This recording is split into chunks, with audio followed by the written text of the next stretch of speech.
Here today to announce the Democratic plan for hospital repayment and reform. To be clear, Democrats have always been committed to continuing paying the hospitals. For 10 years, Democrats have led on repaying the state's debt to the hospitals even during our nation's worst recession. We realize our job is not done. We must make this final payment. And as we've said, it is our obligation. Our nurses, doctors, and other healthcare professionals are vital to delivering the care we need. Hospitals are a critical resource for our communities. They employ our friends and neighbors, and they provide us a place to go when we are in need. Democrats share the governor's sense of urgency. However, we do not believe his plan is the right plan. His plan has multiple constitutional and procedural problems. His plan is risky.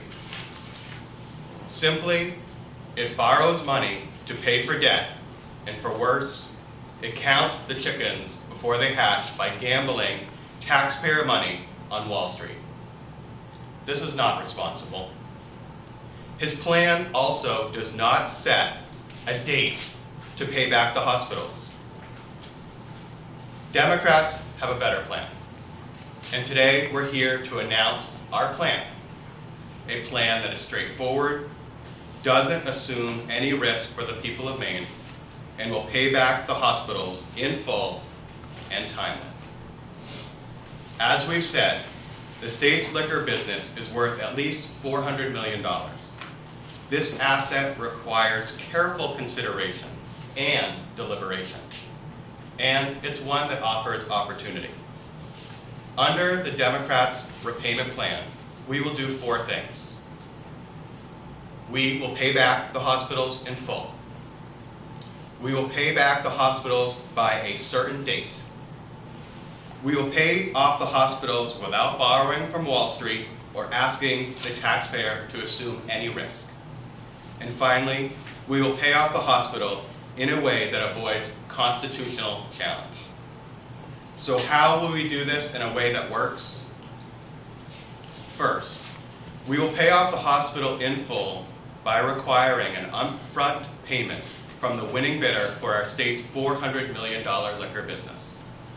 By requiring this upfront payment, we are asking private industry to assume the risk, not the taxpayer. Second, we will pay off the hospitals by a set date. This plan comes with a guarantee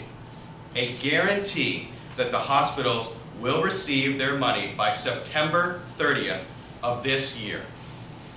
And by getting this upfront payment by September 30th of this year, the state will save $5 million in interest payments. And the hospitals will receive their federal match with maximum and immediate return. And there's another option under the Democrats' plan. This option allows greater flexibility among all bidders while still guaranteeing payment by September 30th of this year. This option for the bidders provides two payments, one by September 30th, 2013, with the remaining balance paid on July 1st of 2014, still within the biennium, paid in full by the bidders. And either way, the hospitals get their payment in full by September 30th of this year. 3, we will pay off the hospitals without borrowing from Wall Street or asking the taxpayer to assume any risk. Our plan gets an upfront payment from the private sector in one or two payments without assuming any risk to the state or taxpayers. Our plan also saves the state over $40 million in interest and fees. Finally, we will pay off the hospitals in a way that avoids constitutional challenge. Our plan is straightforward, follows the Maine Constitution, and makes common sense. Let the experts, the private sector, run the state's liquor contract, and let's let them do it the right way. And so today, Democrats commit to a swift, upfront payment in full to put to rest our debt obligation. But our plan is not single-focused. Remember, this issue is not just about debt. It's also about the high health care cost in the state of Maine. And any plan to pay off the debt to the hospitals should also address the cost drivers. That's why Democrats propose not only repaying our hospitals, but also reforming our health care system in Maine to prevent this debt from building up ever again. It is our hope that our plan will end the political rhetoric and games. Democrats, Republicans, and the governor must all work together. The people of our great state deserve a government that works on many challenges faced by our state. And with that, Speaker Reeves will tell you more about the reform plan.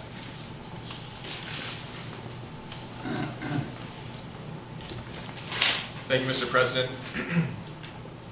And any plan to pay out the hospitals must include cost containment. We simply can't let this happen again. As you just heard from President Alfond, we are making the final payment to our hospitals a grand total of $1.5 billion. Looking ahead, we must have sustainable healthcare solutions to stop the cycle of debt.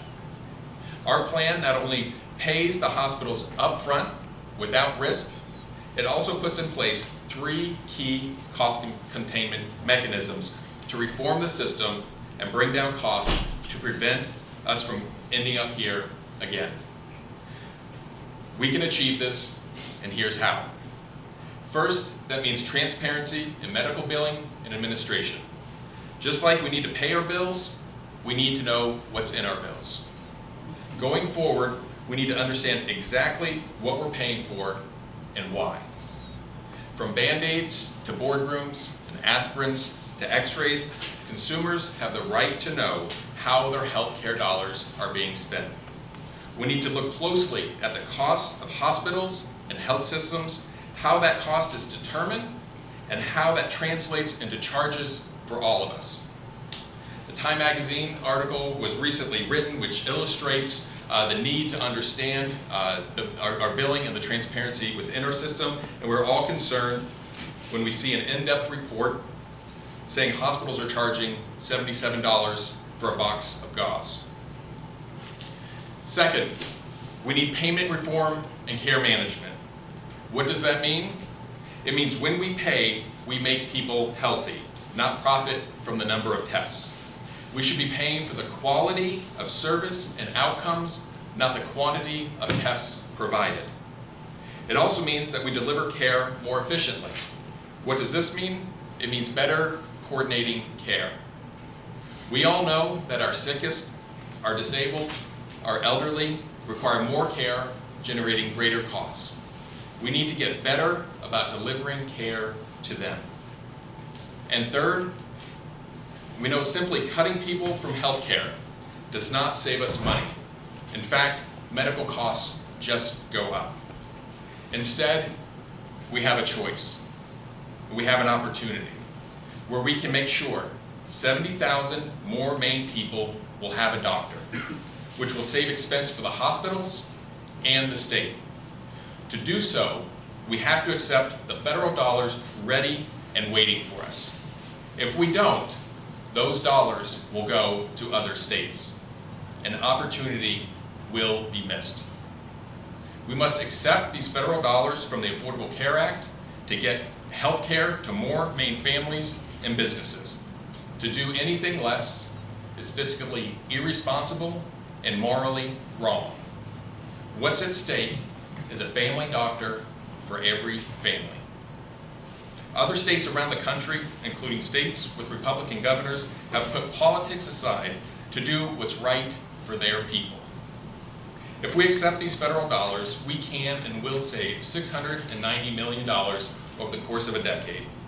And that's according to the nonpartisan Kaiser Foundation and echoed by the conservative Heritage Foundation. We have an opportunity to inject more money in Maine's economy, boosting healthcare jobs and helping Maine families and small business owners afford to take care of themselves. So in summary, Democrats are proposing to pay back the hospitals in full and in a way that works, while preventing oversized medical bills in the future through 3 cost containment measures. 1, transparency in medical bills. 2, payment reform. And 3, accepting federal dollars to get health care for up to 70,000 Mainers and saving the state $690 million. Thank you, and now we'll take some questions. Are you prepared to offer an amendment encompassing the Democratic plan at the hearings today? This morning, Senator Goodall will be offering amendment to his plan, which addresses the things that we've discussed today and how we will be repaying our hospitals. Yes. Mr. Speaker, do you envision the state's Medicaid population as expanding in the next 2 years? Well, what we know is we need to take advantage of the opportunity that exists today, and that is taking the federal government up on their offer to provide health coverage for 70,000 Mainers and saving the state $690 million. And what our plan proposes, and this is the reform part, is really identifying the true cost drivers in our healthcare costs. And what we know and what we've learned from the hospitals over the years is that their charity care is a large part of their liability. By accepting the federal dollars and increasing health coverage for 70,000 Mainers, it will truly address one of the cost drivers within our healthcare system and reform the system going forward so we're not in this place again. Isn't it your position that the smallest percentage of Medicaid consumers that we have here in Maine represent more than 50% of the cost? And how does your plan address that issue? That's right. That's a great question. And that's right. We've heard for quite some time, and we've been talking about reforming our healthcare system in a way that addresses the highest cost users. And 5% of the Medicaid population uses 55% of the cost, and that's a healthcare system problem. What we're talking about now is looking at the provider side and how we can help identify what those cost drivers are and really do something on a substantive level to make sure that we don't get back in the same place and we prevent the outsized medical bills going forward. Has the Democratic plan been communicated to the governor's office? We have not shared this plan with the governor's office, although this morning we had a meeting with the Hospital Association, and they are aware of our plan, and we look forward to working not only with the governor's office, but our Republican colleagues and the Hospitals Association to ensure that this is a plan that works. It works for Maine, it works for our state, it works for our large employers, small employers, and so today, in a matter of 20 minutes, we will start discussing the liquor contract, but it's important to note that the liquor contract, the repayment, will be paid by September 30th, and then we need to address these other issues that keep making Maine a high healthcare state, a state that our healthcare costs are too high, and we have a chance, we have an opportunity to really change the structural reasons for that over the next many months. Is this, when you say that Senator Goodall will submit this as an amendment, will he submit the entire package as just laid out so that getting the legislature and governor to agree to the Medicaid expansion has to happen in order for the hospital payment to happen? Senator Goodall will be addressing the repayment side of our plan and also mentioning that we need to ensure that we address the structural challenges in our healthcare system. Other bills will be used going forward for the reform packages that the speaker has laid out today. Can you just talk about some of the fundamental differences between your plan and Governor LePage's plan, just in a nutshell? Sure. So our plan is an upfront payment. Our hospitals will be paid by September 30th of 2013. There's a set date. The governor's plan, there is no set date. We have no idea when the hospitals will be repaid. Our plan assumes no risk. We are allowing the private sector to assume all the risk. The governor's plan uses Wall Street. It uses a convoluted revenue bond, which we're not even sure is constitutional. So our plan is constitutional. It's straightforward. His plan, we're not sure if it's constitutional. It also has many procedural problems as it's written, and so we believe this is the best route for the state of Maine to go. You folks have said several times over the last month or more that the law was changed 4 years ago, 3 years ago, so that this debt cannot accrue again. Yet this morning you're suggesting there's a risk it would accrue again unless your plan is adopted. Well, I think our suggestion of changing how we pay for, how we pay our hospitals has been changed and was led by Democrats. So we are making good on our final payment to the hospitals, and we have changed how we pay the hospitals so we don't accrue that debt moving forward. But that really doesn't answer the question, the cost of care and what we are paying for. It is good, and it was wise for us to switch from a debt accrual system, a debt settling system, to a pay-as-you-go, but we are really missing the boat and an opportunity if we don't take this moment to really address the high healthcare costs here in the state of Maine. Good. Thank you. Any other questions?